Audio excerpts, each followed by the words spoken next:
Okay, pal, you want smash mouth power and efficiency? Then here's your starting lineup.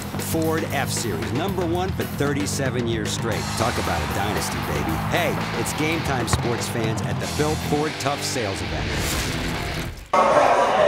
And good evening from Legends Country Club in Stephenville, Texas, where we'll be for the next hour with food specials, door prizes, and of course surrounded by some of the best Tarleton football fans around. Coach, a tough game on Saturday against Florida Tech. How the guys responded to the loss? How was it today? You know, today we see them this morning in practice. You know, they bounced back a little, bit. It was a tough loss for us. You know, we played, a good football team. I think the thing that they're most disappointed in is probably one of the worst performances we've had probably since, Delta State. We kind of followed it up with West Texas win last year, and we didn't play very well in that situation. It happened to us Saturday. We played hard in some areas. We had some opportunities, but we just didn't play very well. And sometimes those things happen. But they'll bounce back, and we'll figure out. Get them to practice some more, and get more on beat, and start into the game playing in the Midwest. So you'll start to see once that Monday gets over, it's Tell the Truth Monday. That's the way our practice is. It's Tell the Truth Monday. We'll come back tomorrow. It's competition Tuesday, and we'll compete offense and defense, and start playing football a little bit, and then always coach them up with a good turn of music on the practice, and put this one behind the stage. Stuff coming out of those meetings. I just left them and relive it again, which is the fourth time that I let watch it. So so they'll bounce back. We'll be ready to go in the morning. Talk a little bit more about that 37-31 loss to Florida Tech at AT&T Stadium on Saturday night. You told us last week that this would be a very talented Florida Tech team, and they proved it. They were. They seen it on tape. They had great skill. They had good linebackers. They had some defensive backs that were long and rangy that covered around. And they brought those linebackers in a lot of different blitzes and put different looks on the quarterback and put some pressure on us. And then they had three good backs going in the game. The week before, 28 didn't play, and they held him being healthy, and having three good backs and the quarterback is a big, strong kid. And Mikado, he did a great job. He had weapons everywhere. Those receivers are as good as receivers. It's like I told you, receiving wise, they're as a core, they're as good as you'll see. And they proved that Saturday. We had to cover everybody in the field, and with a strong running game. Now you would strike first with a 4-yard Hinshaw touchdown run. Florida Tech would counter, tying at 7 on your next drive. Straight in, found Bubba Teamy for a 77-yard touchdown strike. Run us through that play. Well, it was easy. They jumped off sides, and it was kind of like the play that Finsky threw at North Alabama a few years ago. They jumped off sides, and we just run deep on it, and we're going to get 5 yards anyway, and Buffalo run deep, and Colin put it out there, and hit him for a big play on the top. You trail 21-17 with 38 seconds left in the first half. You get the ball at the Florida Tech 44-yard line. You have all 3 timeouts remaining. It gets down to 3 seconds remaining. You elect to not kick a 38-yard field goal, but go for it. Run us through that decision, which was paid off. Well, at that point, they had blocked 3 kicks in the year, and on our first field goal, we missed it, and then we came back to get one later. But they put tremendous pressure. You didn't see them punt the ball. They hang their hats on blocking kicks. And if you go in there and you kick that, if you kick a field goal, they block it, Casey, and scoop it up and score, which they had let me see, what was and it, 3 of them, in 2 weeks. And you just want to take that chance and just go for it, and hopefully we convert it and go into halftime and momentum, which we were able to do. Yeah, you had a 24-21 lead after that 21-yard strike. 2 Nardi Myers to end the first half. Trevor Salmon was one of those running backs you talked about. He was pretty explosive for the Panthers. He had 3 touchdown rushes in the first half. Did you talk about number 28 in the break? Yeah, we talked about him all week. Coming in, and they did a great job. They had certain backs that could run certain plays. 28. He was a tremendous player because he could run the ball inside and outside. Where the 34 was an outside player, and then the white kid that played in there was a tremendous, powerful back. He was very strong, but he was an inside runner. 28 gave him trouble because he could stretch it, cut it, and he could hit it down. He could cut it, and with Cato, pull the ball and get able to run and make plays with his feet. That makes a dangerous tandem. It's good to see our guys to see those kinds of backs. We're going to have to be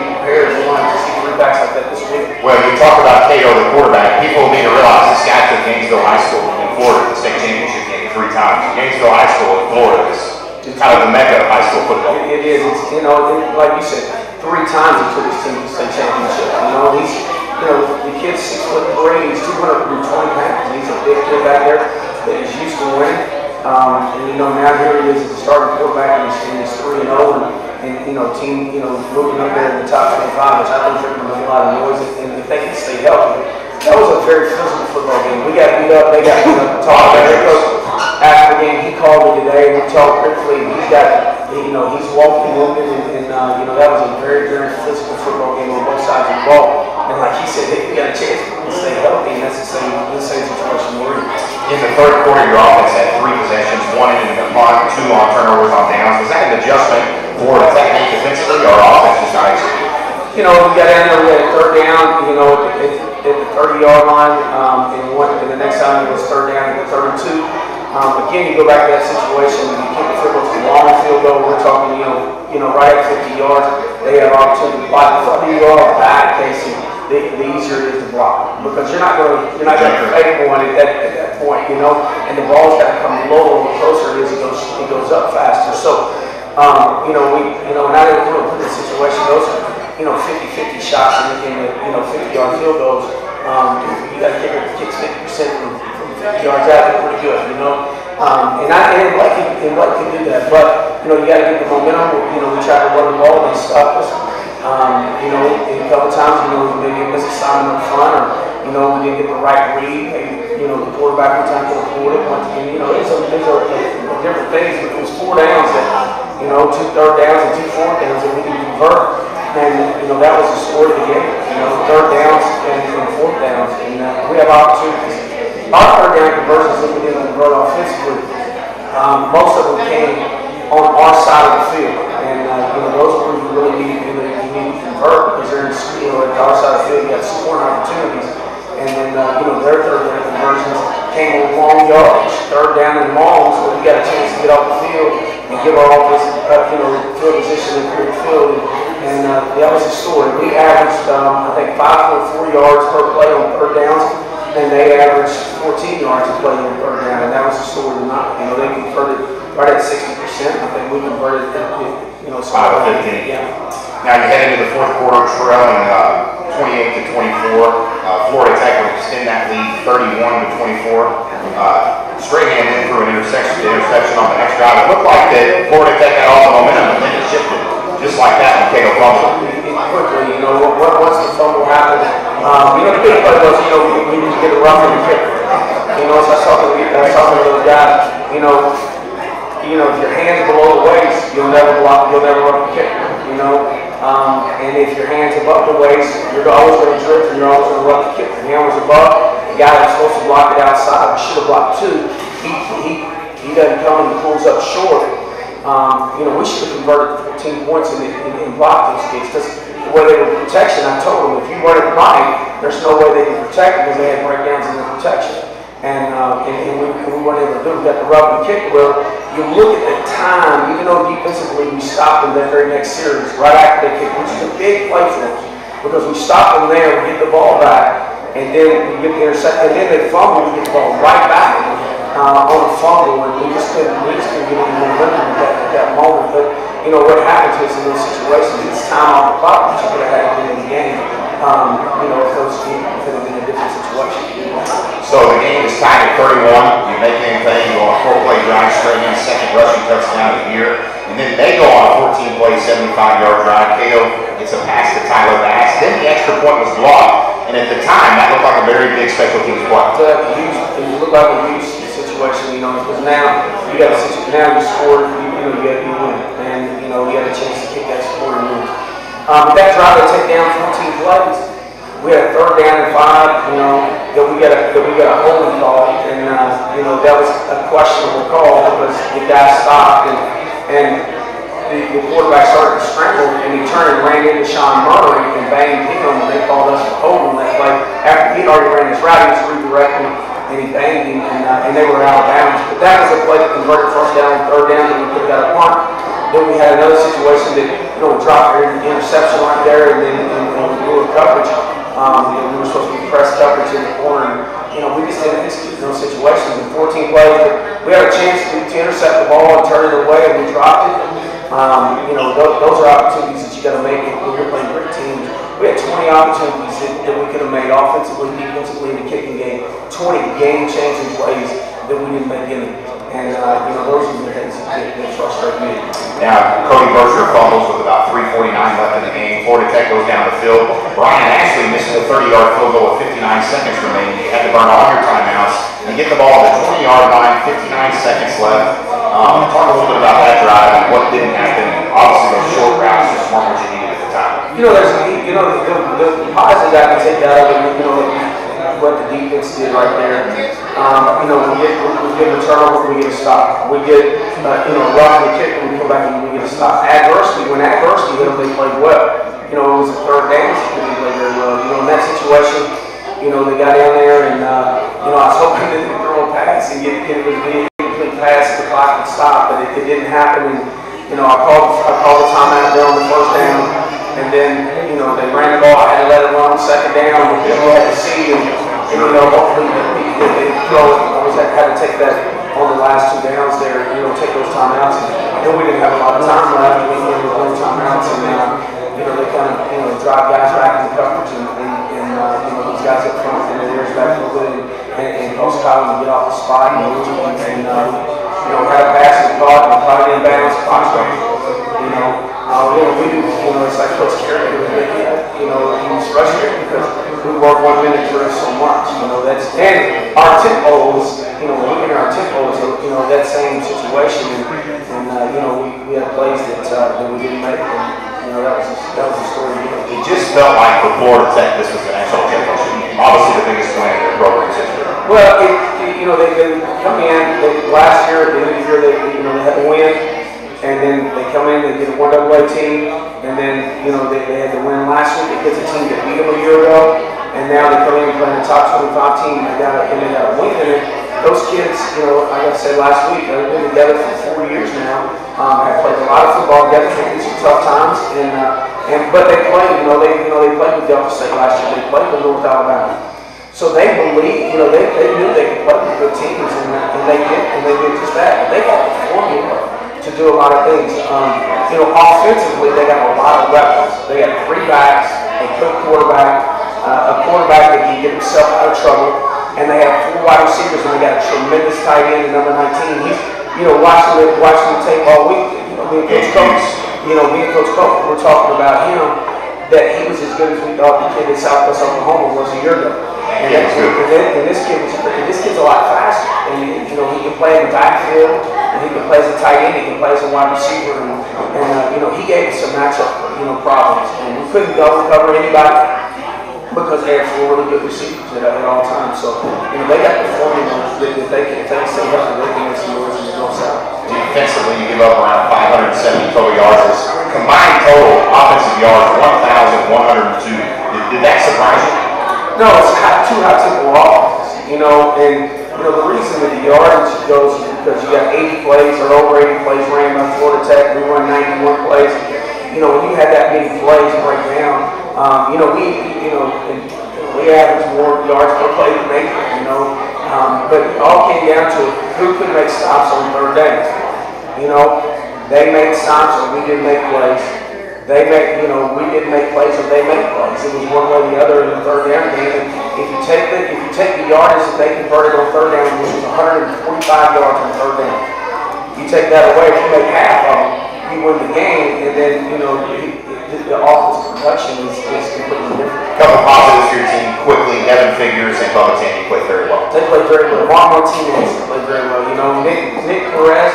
I can't say enough great about Nick Perez. Nick Perez is playing at a all-American level right now on the offensive line and doing a great job. Bubba played great. Bubba's mom and grandmother were there from my hometown. And I told her after the game, we're going to bring you every game. Yeah, he put on career high with yards.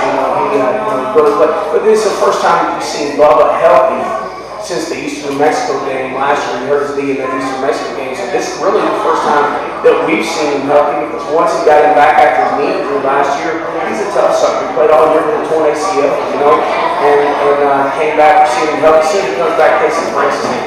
So we're seeing double cover right now, and the kid's just a sophomore. He's got a great future. I think he can put up a he's as fast as any kid in this quick. I predicted before the season he'd have a breakout here. It's early, but if you take the second half of that first game and merge it with what happened in the just know this: if I was a quarterback, I could go deep to him and let him go get it because he can run and go get it. With the 37-31 loss to Florida Tech, the Tarleton Texans now 1-1 on the year, still 1-0 in the Lone Star Conference. When we return in 1 minute, it's time for our Lone Star Conference and National Spotlight. This is the Tarleton Sports Network presented by the North Texas Ford dealers. And welcome back to the Coach Cary Fowler Radio Show from Legends Country Club in Stephenville, Texas. I'm your host, Casey Hogan. We'll be here until 7 o'clock. We've got food specials. We're going to have door prizes later in the show, and we're still going to be here for about another 45 minutes. So if you're listening, come on by Legends Country Club. Coach, time now for our Lone Star Conference Spotlight. And we will start as we do each week by talking about the games this past week in the Lone Star Conference. There was 5 games around the conference. 4 of them were played in Arlington at the Lone Star Football Festival. The first game at 10 a.m. in the morning. I was kind of kidding around with my buddy who calls the play-by-play for conference. I said, what's it like going on here at 9:30? He said, hey, I got to go run the rest of the day. When I was in college, we used to really play in the Eastern time zone when we had TV games. They kicked off at 10:30, and they were you were finished back home, early. So you get them up and get them over there. Commerce would win that game over Texas A&M Kingsville 55-20. How impressive was that 35-point win against the team in Kingsville that you really thought was improving? They did. I was over there and got to watch a little bit of that game there in the first half, and it was one of those games that I kind of felt like Kingsville didn't play very well. And the quarterback, at one time had more interceptions than he did completions, and but they were kind of what I call yard sale balls. You just kind of threw them up, and when you put them up against those guys in conference, they got great athletes. They're they intercepted what they 3 in the first half. Yeah, that linebacker, I can't pronounce his name, Dewey. Yeah, and they were and they just they make plays, and then when they make plays in the short field, their offense has done a great job. They got a lot of weapons over there. That 1 o'clock game was West Texas A&M over Shorter, 27-19. Now, early in the second quarter, Shorter had a 13-0 lead, and it would have been easy for WT to hit the panic button sitting at 0-2. And this was a game they absolutely had to win. They had to, and they played pretty good. That's a change because you go from preparing for Pep Bowl and then us a week ago, and now you go to an option, a team that you're not familiar with. Both teams are there, but an option team, they go scheme against you. They run their option every day to every look. So no matter what you get into, they run it every day to every possible look, so they can adjust, and they made some adjustments. West Texas State kind of got on there in the second half, and they were able to make some plays. And I felt like that was an impressive win. They were short. When you defend the triple option, you control the clock, you keep your offense off the field, and that's what they did. And once they were able to get stops with them, West Texas got their offense out there, and they were able to produce. And I noticed they were not playing number 5. They played against unbelievable. Then Marcos and Mitchell had a couple touchdowns. He looked pretty good. 5 o'clock game, of course, your Tarleton Texans at Florida Tech. We talked about that one. The 8 o'clock game in the festival, Midwestern State 42, Eastern New Mexico 17. We'll talk about that in a couple seconds when we preview the game against Midwestern. The 7 o'clock game that was not in Arlington, it was in Angelo State. It was Angelo State 45, McMurray 14. Statistically, Coach, I look at the stats sheet. The game is dead even. Big difference in McMurray. 3 turnovers. Angelo didn't turn it. That stat wins every time, doesn't it? 3 turnovers for the Texans and 1 for the Panthers last week. That's what happened. Those are the games this past week around the Lone Star Conference. Let's take a quick look at the standings, the overall standings in the conference. Angelo State is 2-0 along with Midwestern State. Commerce is 2-1.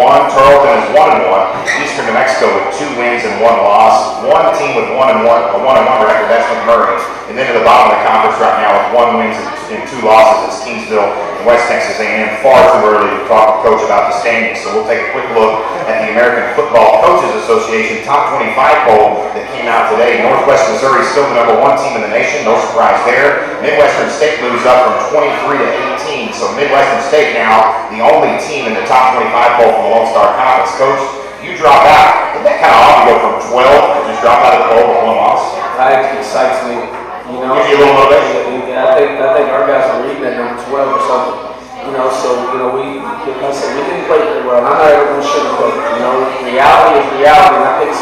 life, we don't deal with reality. Young men need to understand what reality is about. We did not perform, we didn't play well.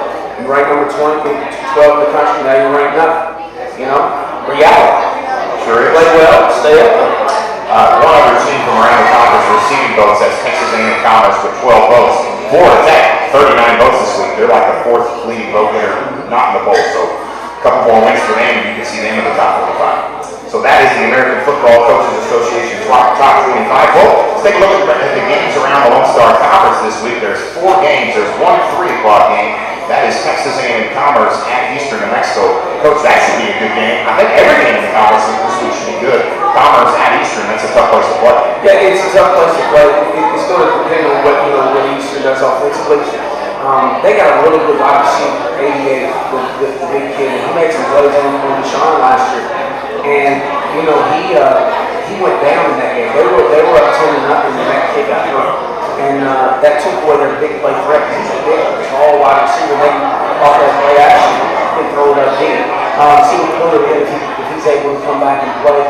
And if they turn the ball over, with Eastern, if they're rolling and they control that clock, they can put you in a bind. And what happened to the other night is they turned the ball over to a pick 6 and fumbled it a couple times and got yourself behind. And it's just going to be good if they take care of the football to Commerce's offense off the field. You got to watch out for the masked guy that comes out of the desert out there too. Here's the thing, we left a lot last year.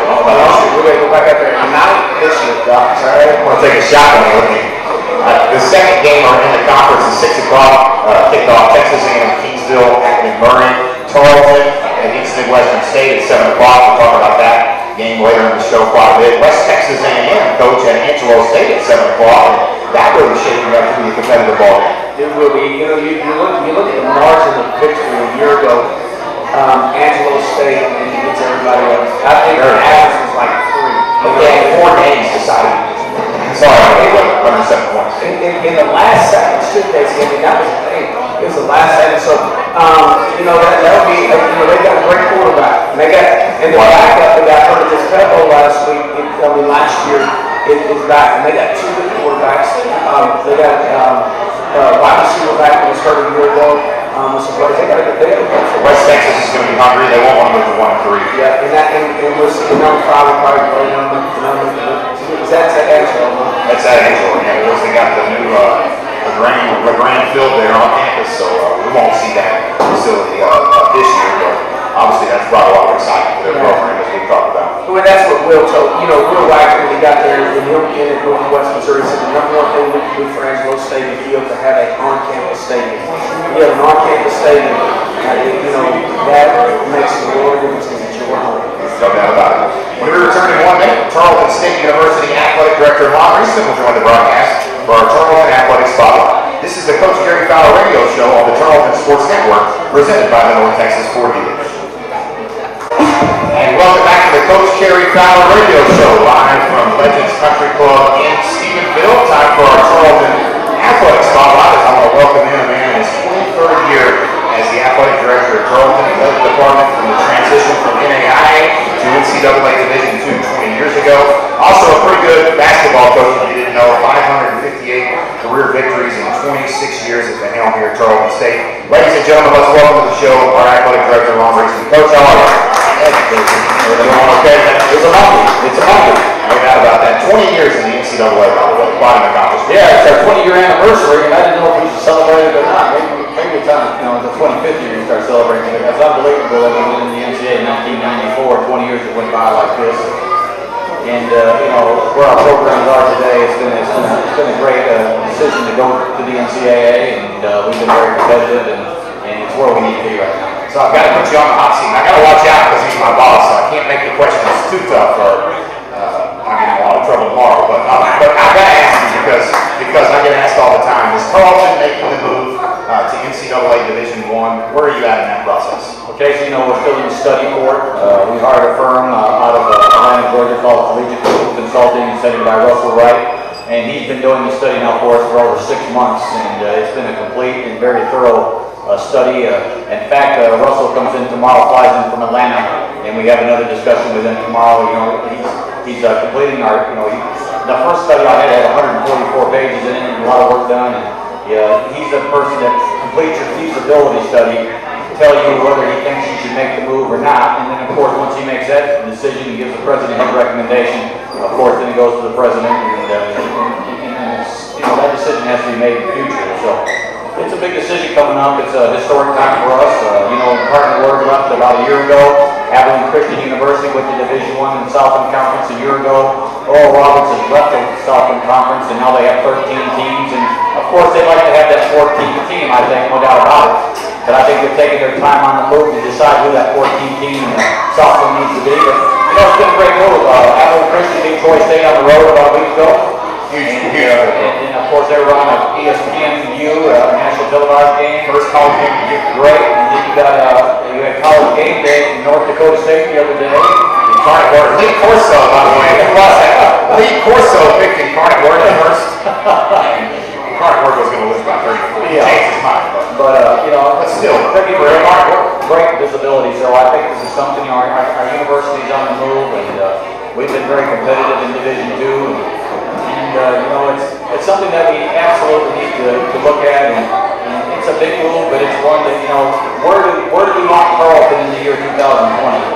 And where do we want to be athletically, and if it's the front porch of our university, and if we, it just has so many positives to it, especially with the shape that the conference is in right now. It's just something that we definitely need to take a very strong look at. And when you and I have taken some trips to schools around the Southland Conference, and we fit in very well with these schools. Look at our student body, look at the cities and communities. There's no doubt. I mean, we toured St. Lucie State, as you know. We toured Stephen F. Austin, getting ready to go to Central Arkansas. Stephen F. Austin has about 13,000 students. I think it's 11. 11, and the other day I saw we're 11,700 and something. We're at 12,000 students at Tarleton State. We looked at their facilities and we looked at our facilities, and I think that there's some improvements that we have to make on ours. But I think generally, I don't see Stephen F. Austin being that much of an impact for where we are now, St. Houston. I think that definitely through that 4-year transition going from 2 to 1, that Tarleton will fit. I think we would fit and have a nice fit in the Southland Conference. Coach, another question I get asked quite a bit. Dr. Fowler here gets asked this all the time, and you as well. Football stadium renovation, where are you with that, and when can the ground start to be done? Well, we're in preliminary stages. There's no doubt about that. We are, a lot of the paperwork is down at the union system right now. We're still working through the paperwork at the union system. I'm very hopeful, Casey, that we can put a shovel in the ground sometime next summer. That's what we're hoping for, and you're probably looking at a 12 to an 18-month project that we're looking at right now, but definitely something that it's going to be something that's going to be great for the student community and U.S. County.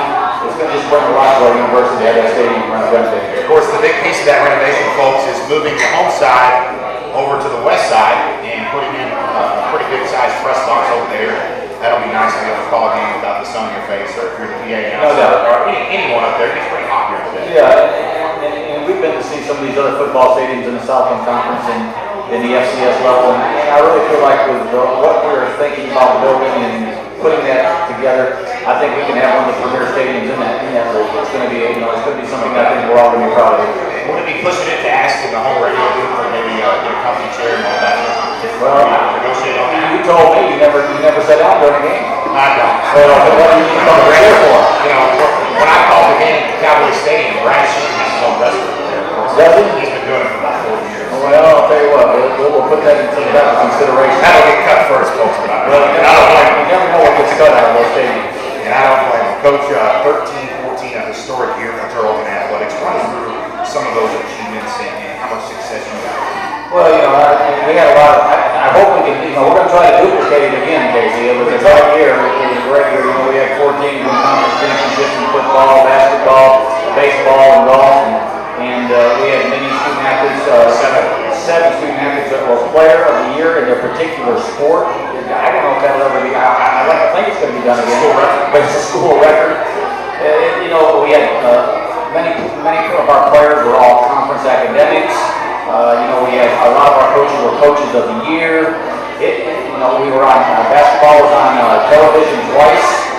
We just had so many, I can't even, just numerous that we accomplished that year in our sports programs. Coach, how much of that success is linked to the Texan Club? Because I know when you got here, how many members were in the Texan Club? Roughly 10? Oh, wow, you know, I mean, there wasn't very many. I know that back in 1993. Now you've got over 330. The thing has exploded. And you're right, the Texas Club has a lot to do with the success that we accomplished. You know, it's just not the money that they raise, but it's the support and it's the rapport that they have in the community and getting people excited about Tarleton and Tarleton Athletics. We have great leadership in the Texas Club Board of Directors, and those directors have been, some of them have been with us since we started this 20 years ago. And so it's been a great time to be a part of Tarleton, the Texas Club, and they do a lot of things. They raise scholarships, student enhancement. They take care of so many things and our needs that we need to be successful. No doubt about it. How many folks here were at AT&T Stadium on Saturday? Raise your hand. Coach, how about that crowd? That was unbelievable. It was unbelievable. Casey, I really think the crowd, I didn't think it would happen, I'll be honest with you, because when you play at Florida Tech, and you play an Abilene Christian the year before, and Midwestern the year before, you know, people know those teams. I didn't know what to think about Florida Tech. I actually think we had more people at that game Saturday than we did the year before. I know that I tried to get them to open another section, and they wouldn't open it up, so we had to send people to the other side of the stadium because we filled goal line to bottom. The next level we filled goal line to goal line, and there were people standing up. I had 50, 60, 100 people standing up. We had people on the other side of the stadium so they could get a seat because they wouldn't open another section. I don't think they were planning on Tarleton bringing 10,000 people. By the way, did y'all know this? This guy almost went to Florida Tech. It was Florida Tech or Big State, right? Did you not get, nobody called you on that? No, but we went to high school. I went to high school in Florida Area Academy, and I was on the full basketball scholarship at Florida Institute of Technology. That's what they were back then. The only thing they could offer me academically was a major in oceanography. And I wasn't going to get on a boat, go out there and look at fish every day. So, I mean, now they have a full curriculum now down there, but it's a beautiful school at that time. I think they're up about 5,000 students there. Melbourne is a beautiful city. It's right on the ocean, right on the Atlantic Ocean. I could go from where I went to high school, and I could go to the ocean and sit on the beach, and I could walk down there in 10 minutes. Gosh, and it's a beautiful place to live. We were calling the game, and Richard Bartell was one of the guest commentators, and he played in the NFL and was a quarterback here at Tarleton. I said that you actually saw one of the assistant ADs for Florida Tech that remembered you, and he's still there. Bartell goes, "What's the guy, 100?" I know you're calling me old. And I know I'm getting old. This guy was the assistant AD when I was a high school senior. Maybe you start feeling a little bit better about my age. He could have retired a long time. He could have retired a long time ago. Coach, thanks for your time. All of you for Tarleton State. We'll see you in the office. What about 11 o'clock tomorrow? We'll be there real early, Casey. Real early. Let's give Coach Montgomery another big hand. We'll take a 1 minute break. It's time for our Ask the Coach segment, and the Coach Cary Fowler radio show continues right after this. And welcome back to Legends Country Club, the Coach Cary Fowler radio show. I'm your host, Casey Lowe. As Coach Fowler rejoins the show, I want to thank our sponsors, Cross Timbers Orthopedics and Texas Bank. I want to thank Woods Furniture for providing our beautiful furniture setup. No, I had something this nice in my house. I tell you what, it's pretty nice. I know the Fowler has all that. Well, I shared that all the piece of the house. I have no say. That's probably a good thing, right? It's really good.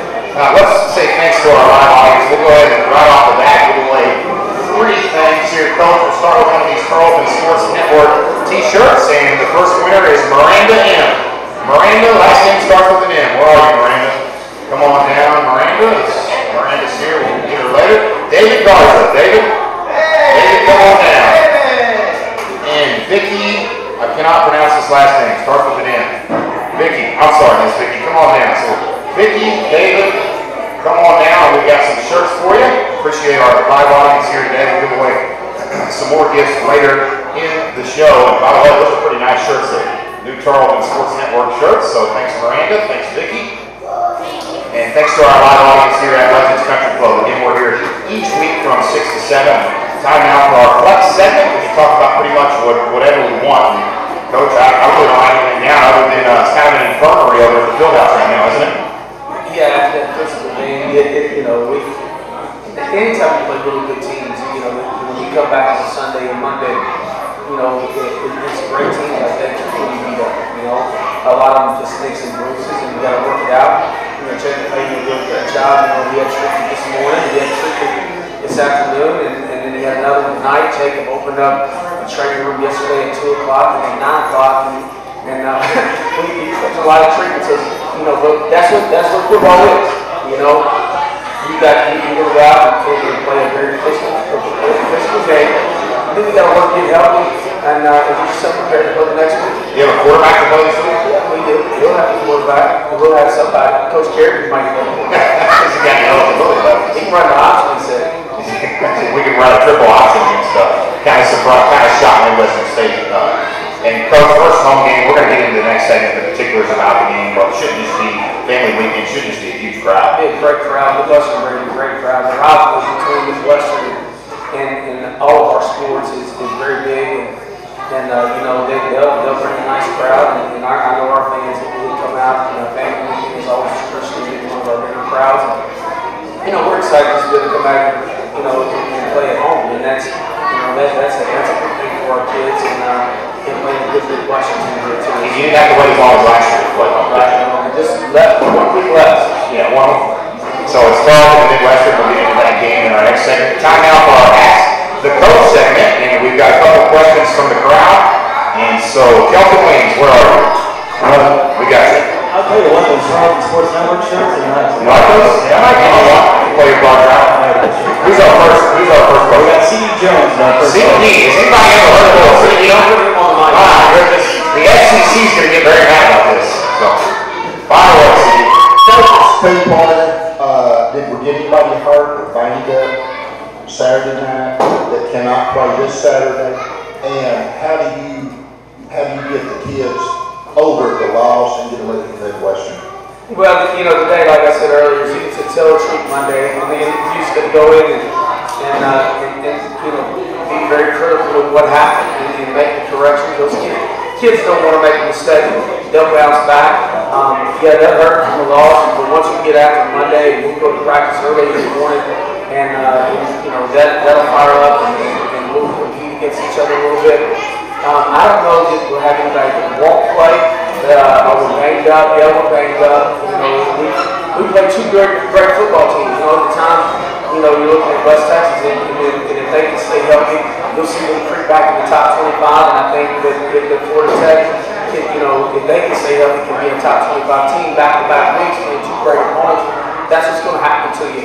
And now we're coming back with another top 25 team here in Midwestern. So, we're being very, very physical. And we've got a big stretch, but you look beyond that, you've got Commerce in Eastern Mexico. But I think everybody should be able to play. They may not practice as much as we want them to, but hopefully we'll have them ready for Saturday. Thank you, C.D. Jones. We have one more question from the crowd. I'm over here. Oh, there you are. Kind of blend in there. I got a question from fellow Chiefs fan, Coach Paul Peak. Coach P. Hey, Coach, one thing that stood out to me, it was just kind of glaring. They kept going down with cramps. The Florida team did.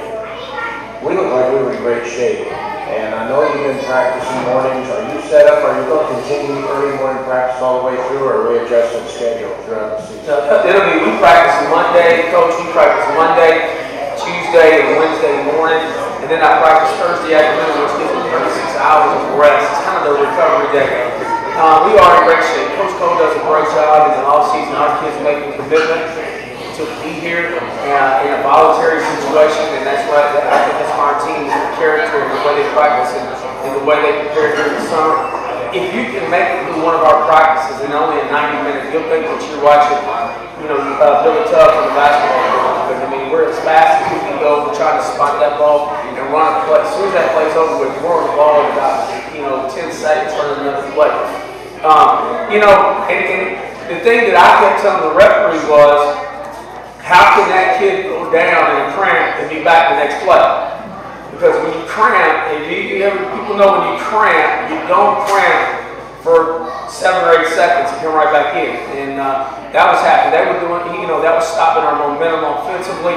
They were going down as player after player, but it wasn't like they were sitting out for a long period of time. They were coming right back.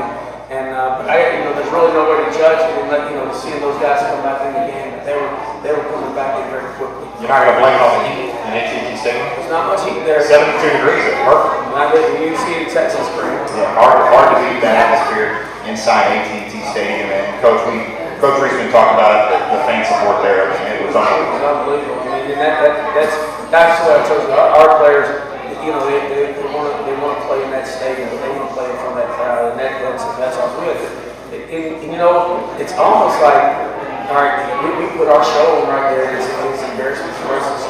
We have so much support, and we're very, very lucky to be part of this great institution. That's our Ask a Coach segment. Make sure you come out next week. You can ask Coach Fowler a question. You can also send us questions through Twitter. And I'm the absolute worst Twitter person in the world, but the Twitter handle, I think it's called @TarletonSports, #Fowler Show. That's @TarletonSports, #Fowler Show.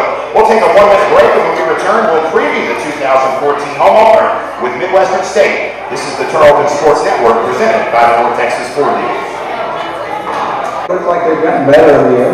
We've had some close games with them in the last couple of years. They decided by 3 points and could have been anybody's game, and they came out on top. We see them once a year. We see them early, so we don't know what happens at the end of the year.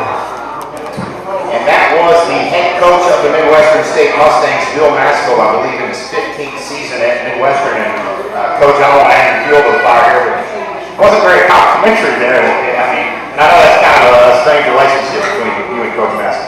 Well, the relationship's got a lot better. See, when Coach Carpel's disciples started getting head coaching jobs in the league, he started becoming my friend again. All right, so he realized that I had coached with him many years. And, Bill's big deal.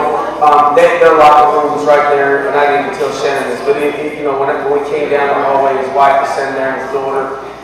She used to sit in my office on Sundays when we were breaking down film. She was there at the game with Jamie. We know their whole family, and Coach Cary and I worked for him. Coach Martin played for him, and that's the way Bill is.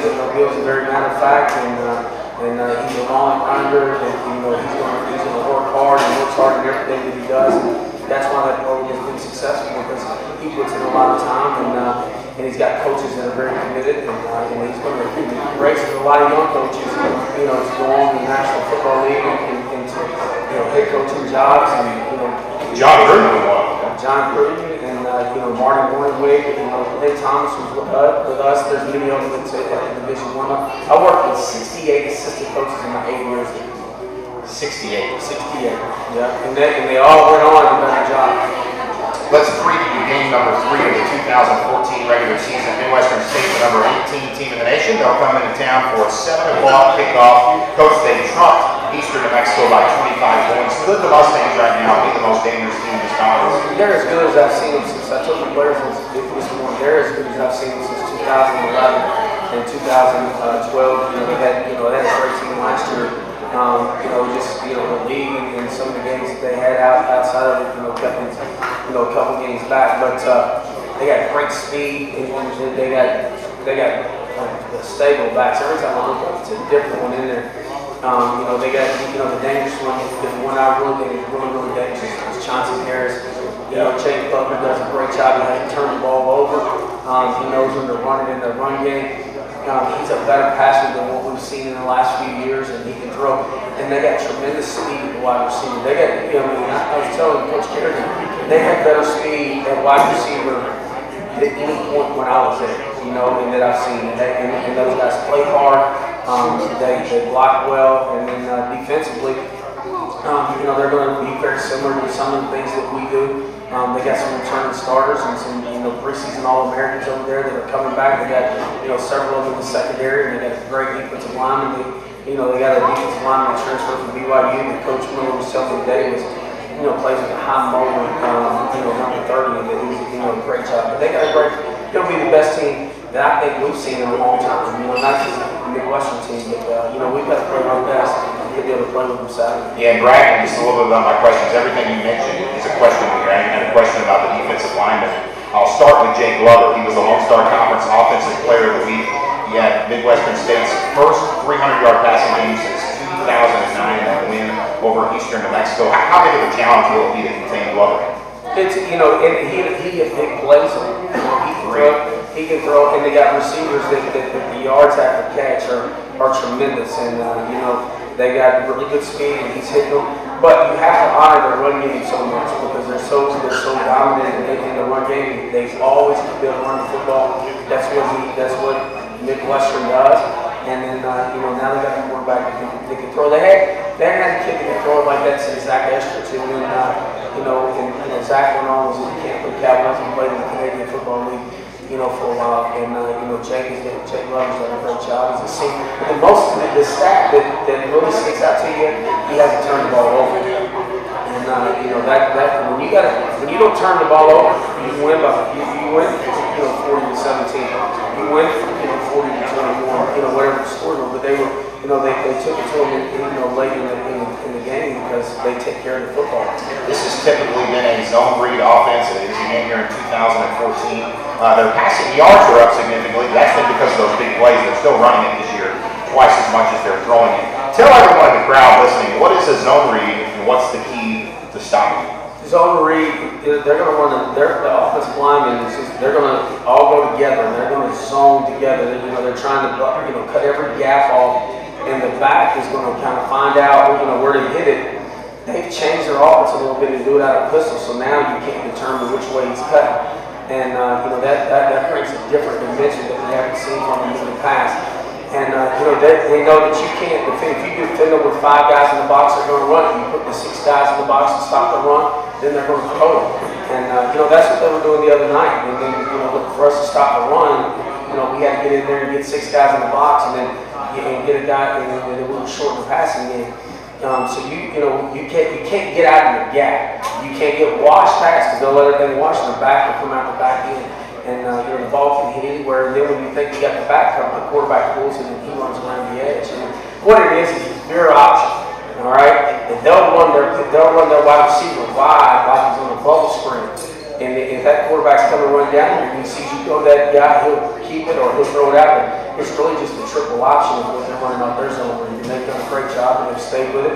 Made a lot of changes that they hadn't had in the past, which has really benefited their offense this year, and you know, really causing us to work overtime to figure out how to stop it. Last year, you held the Midwestern State offense that averaged 262 rushing yards per game to a season low 75 rushing yards. I know you can't expect those type of numbers again, but where would you like to keep them at the end of the day? You just win, I guess. Yeah, you just win, but you got to get them behind the chains. You know, you can't let them have, you know, 4 or 5 yards on first down. You can't. If the ball is second and medium, and now they can run that play action pass and throw it at you, and you've got to defend the run. You've got to get them behind the shades on first down and force them to get second and longs and third and longs and force them to pass. And then you got to get out, you know, get after them because when you practice a zone read, it eats up so much time because of the mesh and the reads and the things that you got to do that you don't get to spend the time that you want to in the passing game. So you want to try to get them in the passing game and then try to execute there and get some pressure on them. But got to get them behind the chains, got to keep them in the games and put them on first down.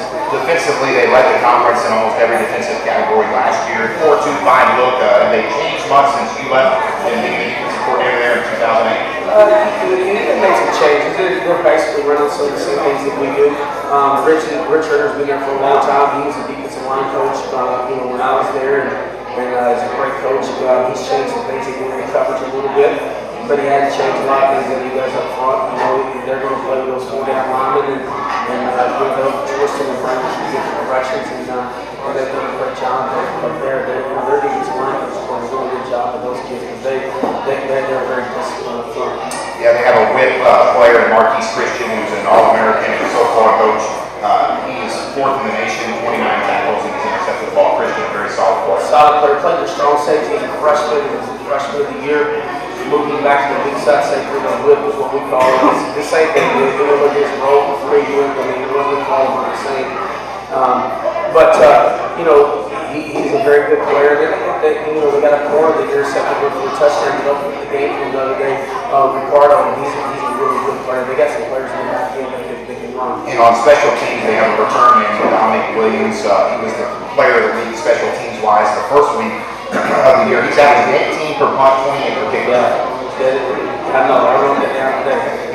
He will be talked about this week. He will be talked about. It'll be like if you kick it to him, that issue. All right, you don't kick it to him. Yeah, you're not going to want to kick it. So if you see the ball kick to him, you know that we're not supposed to kick it to him. All right. Somebody's going to get an earful from Coach Fowler when they get back to the sideline. Not a lot that you don't know about Midwestern State and vice versa. Well, you know, it's been a long time since I've been there. I don't even, when we look at pictures of our kids. I mean, Bella wasn't even in school. Sophie was in first grade. So it's been a long time since I've been there. I don't even know what their offices are. They moved them, and I'm a Tarleton Texan, and I'm happy and honored Coach Cary and Coach Martin. We purple, and we fight for those things. And my issue is not worried about what Midwestern does. It's just getting Tarleton, Texas prepared to play, and getting our football teams to start feeling good about themselves and go out and try to have a big win. Because this could, you talk about a win now. Maybe getting healthy. If you can be the number 8 team in the country that's playing as well as them, a win at home in front of our home crowd. If we can get a win Saturday, that could be a huge lift for us, and we'll leave it back. But we're going to put everything we got into it this week to try to figure out how to get a win. I know listening to Mark Martinez in the post-game press conference at AT&T Stadium, he sounded like a guy determined to make sure this team this week plays better than last. Great leader. I would say this. Mark Martinez has had 6 surgeries on his knees in 4 years and hasn't missed a game. He is a tough human. He competes at a high level. He can do everything. But he was coached by Terry Gamble. Anybody knows Terry Gamble and what Terry did here? Terry said he's the toughest football player that I've ever coached. And he tore his knee up that year. Mark said, Coach, he wanted to have surgery, and all the doctors said no. He said, you won't be able to be back because it's a 12-month deal. He said, I'll be back. I want to play my senior season pain-free. And he had a major knee surgery there right before Christmas. And he fought Coach Cole. He's probably the hardest worker he had, and he's determined. And when you got leaders like that he hates to lose. There's a difference. Some guys like to win. But the guys that win, they hate to lose, and that's what Mark Martinez is. It's the Texans and the Mustangs, a 7 o'clock kickoff Saturday night from Memorial Stadium in Stephenville, Texas. The National Farm Life pregame show begins at 6:30 p.m. with the Coach Cary Fowler pregame interview, starting lineups, and much more. The kickoff again at 7 o'clock. You can listen to the broadcast on the Tarleton Sports Network flagship station, KTRL 90.5 FM, or online across the world at tarletonsports.com/listen live. It's not only the home opener, it's family weekend at Tarleton. You're going to want to get your tickets early. It should be a packed house. You can call the ticket office at 254-968-1832 or visit tarletontickets.com. The tailgate party starts at 9 a.m. I know no one gets out of the stadium that early. 9 a.m. The events start at 4 o'clock. Jason Eady, Texas country star Jason Eady, and Courtney Patton, a Tarleton alumnus, are going to play a concert out there at the tailgate party. It should be awesome. Make sure you get out early.